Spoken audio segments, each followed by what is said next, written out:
ఛానల్కు స్వాగతం. మనం మహనీయమూర్తుల గాథలు అనే ఈ కార్యక్రమం ద్వారా ఎంతోమంది గొప్ప గొప్ప వ్యక్తులు, ఆదర్శప్రాయులైన మహనీయుల గురించి తెలుసుకుంటున్నాం కదండి. ఈరోజు పిఎల్ నరసు గారి గురించి తెలుసుకుందాం. పిఎల్ నరసు లేదా పి లక్ష్మీ నరసు అని పిలువబడే పోకల లక్ష్మీ నరసు గారు ఒక భారతీయ పండితుడు, రచయిత, సామాజిక సంస్కర్త, బౌద్ధ తత్వవేత్త, ఫిజిక్స్ ప్రొఫెసర్. ఆయన పరిశోధనా పత్రాలు సైన్స్ జర్నల్లో ప్రచురింపబడ్డాయి. ఈయన 1861లో సూత్ర సామాజిక వర్గానికి చెందిన ధనిక కుటుంబంలో జన్మించారు. ఆంధ్రదేశానికి చెందిన గుంటూరు జిల్లా నుండి మద్రాసుకు వలస వెళ్ళిన నరసు తండ్రి పోకల చెల్లం నారాయణ గురు మద్రాస్ హైకోర్టులో ప్రముఖ న్యాయవాది. నరసుకు ఆండాలమ్మాళనే సోదరి ఉంది. ఆయనకు కృష్ణస్వామి, రామానుజన్, భాష్యం అనే ముగ్గురు సోదరులు కూడా ఉన్నారు. 1911లో రామానుజన్ మరియు భాష్యం రైలు ప్రమాదంలో మరణించారు. నరసు మొదటి భార్య రుక్మిణి అమ్మాళ్ మహిళల సంక్షేమ సంఘం ద్వారా ప్రజా జీవితంలో చురుగ్గా పాల్గొనేవారు. నరసుకు 10 మంది పిల్లలు, కానీ 2 మాత్రమే ప్రాణాలతో బయటపడ్డారు. ఈ 2 పిల్లలు, ఒకరు కుమారుడు వెంకట్ కాగా కుమార్తె వీరలక్ష్మి మరొకరు. వెంకట్ పారిస్లో చదువుతున్నప్పుడు మరణించాడు. నరసు భార్య వెంటనే మరణించింది. పెరంబూర్ విహారంలో బౌద్ధ ఆచారం ప్రకారం నరసు 1925లో రామరత్నం అమ్మాలనే వితంతువును వివాహం చేసుకున్నారు. నరసు అసాధారణ ప్రజ్ఞావంతుడు. మద్రాసులోని క్రైస్తవ కళాశాలలో భౌతిక శాస్త్రంలో పట్టభద్రుడు. తొలుత ట్యూటర్గా పనిచేశారు. ఆ తరువాత డిమాన్స్ట్రేటర్గా పనిచేశారు. 1897లో అసిస్టెంట్ ప్రొఫెసర్ స్థాయికి ఎదిగారు. 1898-99లలో ప్రొఫెసర్ మోఫాట్ సెలవుపై వెళ్ళినప్పుడు ఆయన స్థానంలో భౌతిక రసాయన శాస్త్రాల శాఖాధిపతిగా పనిచేశారు. ఈయన భౌతిక శాస్త్ర విభాగంలో వైర్లెస్ టెలిగ్రఫీలో ప్రతిభావంతునిగా గొప్ప పేరు సంపాదించుకున్నారు. 19వ శతాబ్దపు చివరి దశలో హిందూ మతంలోని దుర్మార్గపు కుల వ్యవస్థకు వ్యతిరేకంగా ఆయన పోరాటం చేశారు. నరసు బౌద్ధాభిమాని. బౌద్ధ మత వ్యాప్తి కోసం ఎన్నో ఉపన్యాసాలు చేశారు. ఎందరో విద్యార్థులను చైతన్యవంతులను చేశారు. యూరోపియన్ సహోద్యోగుల తలబిరుసుతనాన్ని, పొగరుబోతుతనాన్ని నరసు ఏమాత్రం సహించేవారు కాదు.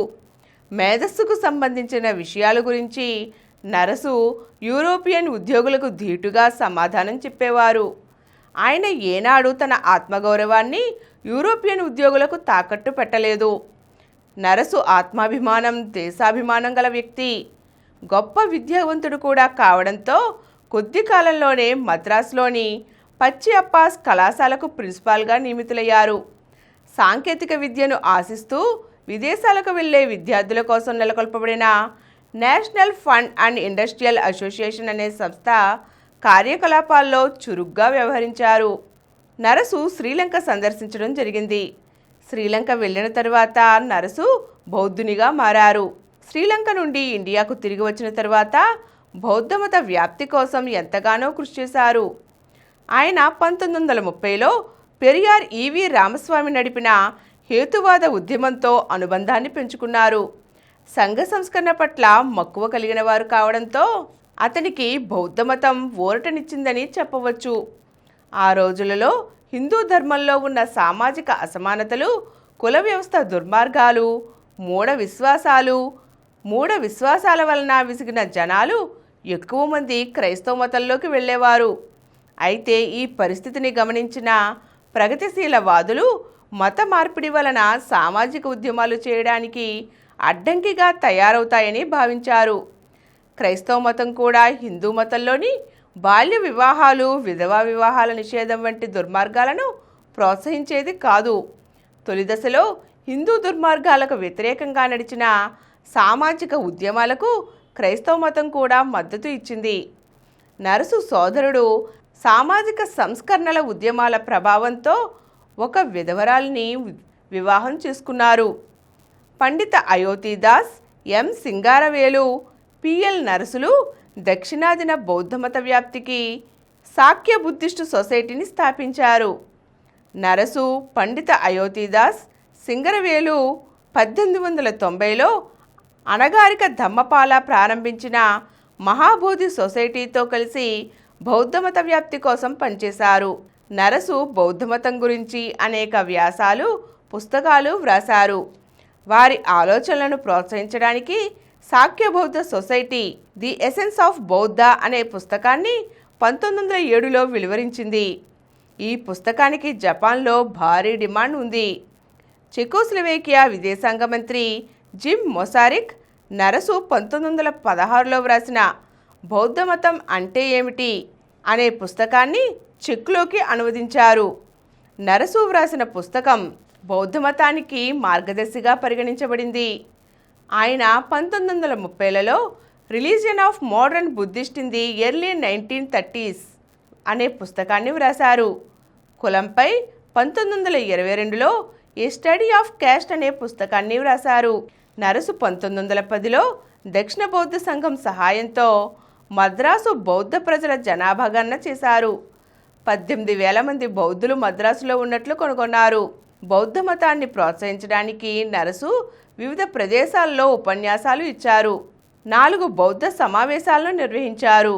1925లో అధ్యాపక వృత్తి నుండి రిటైర్ అయ్యారు. అప్పటి నుండి కుల వ్యవస్థ నిర్మూలన కోసం, బౌద్ధమత వ్యాప్తి కోసం ఆయన అహర్నిశలు పనిచేశారు. గుండె సమస్యల కారణంగా ఆయన 1934 జూలై 14న మరణించడం జరిగింది. భారతదేశంలో బౌద్ధమతాన్ని పునరుజ్జీవింపజేసిన డాక్టర్ బాబాసాహెబ్ అంబేద్కర్పై ప్రొఫెసర్ పిఎల్ నరసు పెద్ద ప్రభావాన్ని చూపారు. అంబేద్కర్ 1948లో నరసు వ్రాసిన బౌద్ధమతంపై అత్యంత ఉత్తమ పుస్తకం ది ఎసెన్స్ ఆఫ్ బౌద్ధిజం అనే పుస్తకాన్ని తిరిగి ప్రచురించారు. పుస్తకం ముందు మాటలో బౌద్ధమతం అధ్యయనం పట్ల ఆసక్తి ఉన్నవారికి ఈ పుస్తకం ఎంతో మేలు చేస్తుంది అని ఆయన వ్రాయడం జరిగింది. ఈ కార్యక్రమం మీకు ఎంతో నచ్చింది కదా. ఇటువంటి మరిన్ని వీడియోల కోసం అనతి కాలంలోనే 21 కోట్ల వ్యూస్ సాధించిన సమరం ఛానల్ సమర్పించు సమరం ప్రగతి ఛానల్కు సబ్స్క్రైబ్ చేయండి, లైక్ చేయండి, మీ ఫ్రెండ్స్కి షేర్ చేయండి. అలాగే ప్రక్కనున్న గంట సింబల్ని ప్రెస్ చేయడం మర్చిపోకండి.